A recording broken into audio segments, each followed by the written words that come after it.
السلام عليكم، واش راكم لاباس؟ غايه الحمد لله، انا راني بخير وانتم ما شاء الله تكونوا بخير وعلى خير، وبقاكم هاد لا فيديو بخير.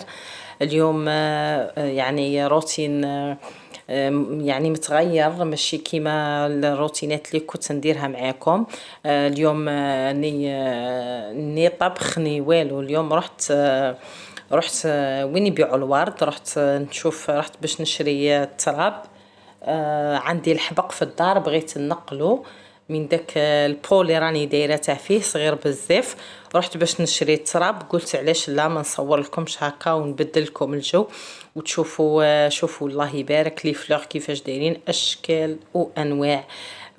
شكون كيفي يبغي الورد؟ انا نحب الورد بزاف في الدار، نموت على الورد في البالكون ولا عند الباب، ولا نبغي الورد، نبغي كي ندور في الدار ما نحسش روحي راني في بلاصه قاحله. نحب ندير الورد في الدار. هذه خطره كيما رحت لدارنا جبت معايا واحد لي بوكي دو فلور شابين بزاف، حطيتهم في البالكون، يعني يبدلوا لك الجو، تحسي روحك يعني تحسيش روحك يعني في بلاصه قاحله. ولهنا تبعوا معايا الفيديو الاخير باش تشوفوا المشتله هذه شافيها كاع. الله يبارك، اللي حب يروح يشري لي فلوغ يحطهم في البالكون يعني يشبح بيهم.